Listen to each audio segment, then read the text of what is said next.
Jeg har om vandkraft som energikilde, og hertil vil jeg forklare, hvordan vandkraft fungerer som vedvarende energikilde. Jeg fortæller om, hvilke problemer der er med implementering af vandkraft som energikilde, hvilke miljømæssige ulemper og konsekvenser, som det har. Og så vil jeg vurdere den her energikildes potentiale i Danmark. For at kunne udnytte vandkraften til energi, så skal man have et reservoir af vand, altså en kunstig skabt sø, ligesom I kan se her. Den her sø har jo ikke nogen naturlige grænser. Det er jo bygget af mennesker, kan man se her. Det er for, at man kan have så meget vand som muligt på et område, som man så kan omsætte til energi. Og for at skabe den energi, så skal vandet være i konstant bevægelse. Derfor skal der være en højdeforskel. Og til det formål, så bliver der nemlig bygget de her dæmninger, som I kan se her. Så vandet er i konstant bevægelse, og derfor kan skabe energi. Fordi hvis det bare var en sø, så er vandet stillestående, og det kommer der ikke noget energi ud af. Ved hjælp af tyngdekraften, så bliver vandet jo så trukket ned her, og bliver ført ned i nogle kanaler, hvor at energien bliver produceret ved at vandet bliver skubbet rundt af en turbine, som driver en generator, som så producerer strømmen. Den her video viser rigtig fint, hvordan strømmen bliver produceret ved hjælp af vandets kræfter og vandets bevægelse. Her så kommer vandet ligesom gennem de her kanaler, og her er turbinen, som driver det rundt, ligesom på en vindmølle.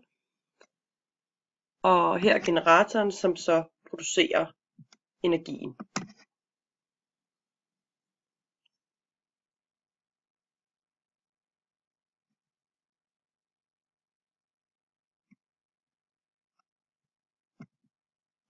På denne måde kan man altså se, at det er det helt samme princip som ved vindkraft.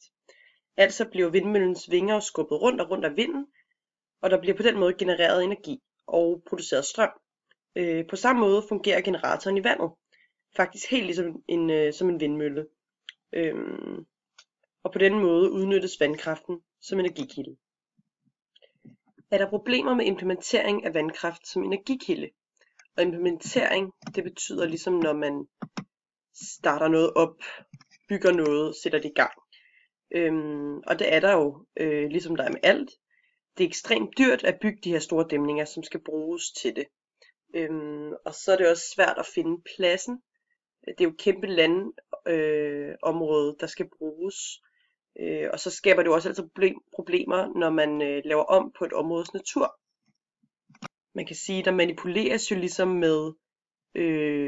med områdets sådan naturlige form, og det skader altid det kan skade både et områdes turisme, fordi at det er ikke særlig flot, og det kan gøre et rigtig smukt vandfald eller flod eller andet til noget ikke så smukt længere, og så skader det også rigtig meget dyrelivet. Fordi at fiskene, de har jo også deres sted at leve, som er den her sø og flod, og lige pludselig, så kan de ikke være der længere. Så på den måde, så reduceres der fiskebestanden, hvilket jo har store konsekvenser. Og ja, miljømæssige ulemper, det er jo så allerede lidt inde på, vil jeg sige det med det reducerede dyreliv.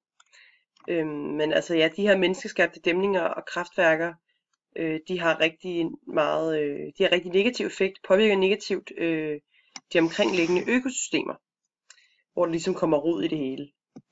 Det kan også have demografiske konsekvenser, da det kræver oversvømmelse af store landområder, hvor der har været masser af dyreliv og eventuelt brudte mennesker.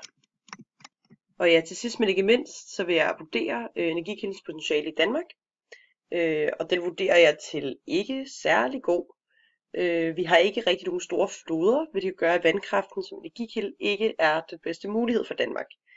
Der er brug for et stort område med vand, og netop derfor er vandkraft både Sverige og Norges allerstørste grønne energikilde. Steder som Sverige og Norge har jo netop meget landskab, som er meget mere beregnet til det. For eksempel her, vi har jo ikke sådan nogle kæmpe floder i Danmark, som kan hvor der er så meget vand, at vi kan udnytte energien på den måde. I hvert fald ikke i de samme mængder. Jeg beklager, det var ikke meningen, at det skulle have været et blankt billede. Men det her for eksempel i Rusland, hvor de jo også har langt større landområder til at kunne bygge de her store dæmninger. Det her, det er Hoover Dam i USA.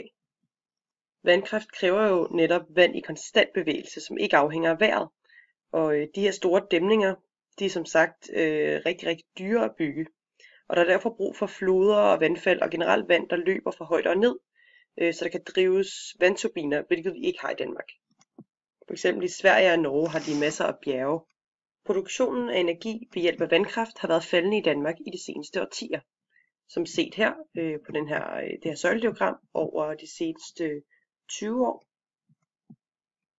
Til gengæld, som vist her, har produktionen af energi ved hjælp af vindkraft steget enormt meget bare over de seneste 10-15 år. Vind er noget, vi har rigtig meget af her i Danmark, og det kan udnyttes på samme måde som med vandet. Bare her er det vind, som genererer strømmen og skaber den her bevægelse. Altså danner kraften i vinden en bevægelse, som fører til produktionen af strøm, helt ligesom med vandkraft. Vi kan også se her, hvordan at det blå her, det er vindmøller, som ligger ude på havet, og det er også, den andel er også steget rigtig meget over de seneste år. Og det er fordi, at det er tit et problem at finde steder til vindmøllerne på land, da de nærtliggende boligområder falder rigtig meget i pris, fordi at vindmøllerne larmer meget, og de er ikke ligefrem særlig kønne at se på. Derfor bliver der placeret flere og flere vindmøller ude på havet, da det ikke på samme måde generer nogen. Og der er faktisk også en kæmpe fordel i det, at der er mere stabil vind ude på hav. Ja, og som den her graf viser her, så